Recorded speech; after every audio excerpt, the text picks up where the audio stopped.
नमस्कार, जय महाराष्ट्र। मी मेघा मंगेश सोरगे, सातारा उपजिल्हा प्रमुख। मी व माझ्या 9 मैत्रिणी आम्ही महाबळेश्वरमधून नेपाळ येथे फिरण्यासाठी आलो होतो आणि आता नेपाळची सिच्युएशन बघता जी पूर परिस्थिती आलेली आहे त्या संदर्भातच मला पालकमंत्री महोदय स्वतः आमच्या कॉन्टॅक्टमध्ये आहेत। त्यांनी आमची विचारपूस केली आणि माननीय मकरंदबा पाटील यांनी स्वतः विचारपूस केली व सातारा जिल्ह्याचे जिल्हाधिकारी यांच्या इकडूनही फोन झाला, तेही कोऑर्डिनेटमध्ये आहेत आमच्या।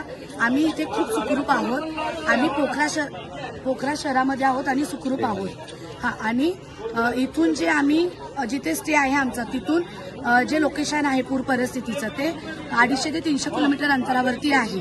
तर तिकडची जी पूर परिस्थिती आहे त्याचा इकडे काही इम्पॅक्ट नाही, आम्ही सुरक्षित आहोत। आणि आमचे जे SITचे सर आहेत, SIT टूर्स अँड ट्रॅव्हल्सचे, तेही आमच्या सोबत आहेत, सतीश सर, तेही बोलतील। नमस्कार, जय महाराष्ट्र। आम्ही आता पेवा लेक जवळती आहे, साईट सीइंग चालू आहेत व्यवस्थित सगळं। पूर मुक्तीनाथ टेम्पल पण काल झालेलं आहे व्यवस्थित। आता उद्या आम्ही जाणार आहे काठमांडूला। काही कारणामुळे थोडं रोड बंद केलेला आहे काठमांडू जायचं, ते आज संध्याकाळी स्टार्ट होणार आहे। उद्या आमचं काठमांडू स्टे आहे, काठमांडू पशुपतीनाथ मंदिर पण करणार आहे आपण उद्या। आणि ते जे झालेलं इन्सिडेंट ते काठमांडूहून 120 किलोमीटर पुढे आहे, ते आमच्या रूटमध्ये नाही आहे। आणि आम्ही सगळेजण सेफ आहोत, आपली टूर व्यवस्थित चालू आहे, काही काळजी करायची गरज नाही।